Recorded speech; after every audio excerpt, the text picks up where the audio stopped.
Social media पर ये video इन दिनों देखे जा रहे हैं जिनमें लोग अरबी में अल्लाहुम्मा महमिन इला अन्न हादा इला गज़ा कहते हुए समंदर में बोतलें फेंक रहे हैं, जिसका विस्तार है कि ए अल्लाह, ए रब्बुल इज़्ज़त, ये सामान गज़ा के ज़रूरतमंद लोगों तक पहुंचा देना।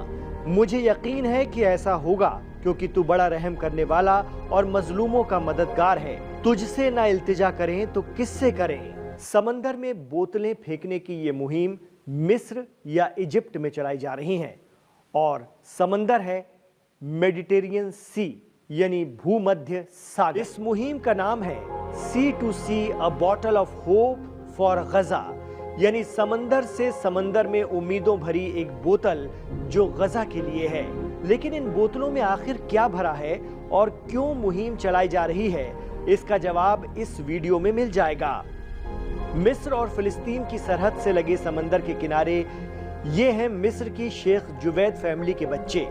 ये बच्चे और परिवार 1 लीटर और 2 लीटर की प्लास्टिक बोतलों में सूखा अनाज भर रहा है, जैसे चावल, दाल और अरब खित्ते में इस्तेमाल होने वाली सूखी फलियां। फिर इन बोतलों को अच्छी तरह पैक करके परिवार के बच्चे समंदर के पास जाकर जोर से एक खास दिशा में, खास सिमत में इन्हें फेंक रहे हैं।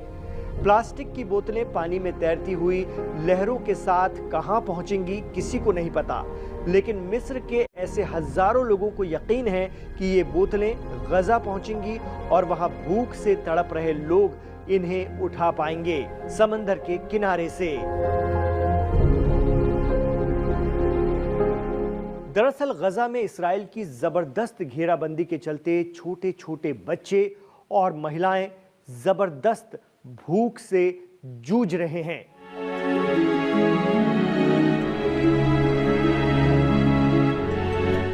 गजा में 3 माह के बच्चे ने तो दूध की कमी से दम तोड़ दिया।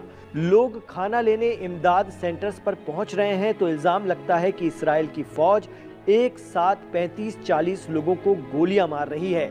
गजा में इसराइल के जरिए किए जा रहे इस तशद्दुद और इंसानियत के कत्ल को भी खित्ते के अमीर और तेल की दौलत से मालामाल अरब मुल्क चुपचाप देख रहे हैं। ऐसे में जापान में मिस्र के एक अकादमिक और इंजीनियर को एक अनोखा ख्याल आया।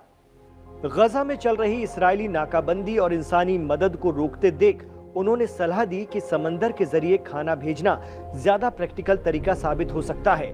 इसके बाद शुरू हुई sea to sea a bottle of hope for Gaza मुहिम।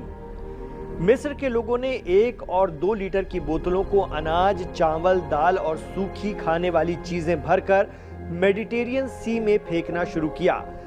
अगर हजारों लोग ऐसा कर रहे हैं तो हजारों बोतलें तैरते हुए कुछ किलोमीटर दूर गजा में पहुंच भी सकती हैं।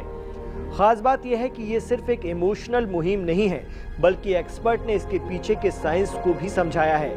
अगर 25 लीटर की प्लास्टिक की बोतल में 6 से 8 किलो तक सूखा अनाज भरा जाए और फिर कसकर सील कर दिया जाए, इसे उछलने लायक बनाने के लिए कम से कम 8 लीटर हवा की जगह छोड़ दी जाए, फिर इन्हें मिस्र और गजा के समुद्री तटों के बीच कम से कम 4 किलोमीटर की दूरी वाली जगह पर 60 डिग्री के एंगल पर मेडिटेरियन सी के बहाव में वेस्ट से ईस्ट की तरफ बहा दिया जाए, तो ये बड़ी बोतलें आधा किलोमीटर फी घंटे से भी कम रफ्तार में तैरती हुई 72 से 96 घंटों में गजा के तट तक पहुंच जाएंगी। इसी सुझाव के आधार पर मिस्र के लोगों ने समंदर में छोटी बोतलें फेंकना शुरू कर दिया है। अरब के मीडिया ने भी इस पहल की तारीफ की है और इसे काफी कवरेज दे रहा है।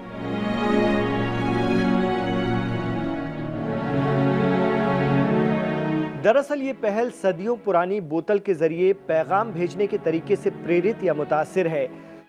कहा जा रहा है कि 950 से ज्यादा ट्रकों को मिस्र और गजा की रफा सीमा के बीच में रोक दिया गया है।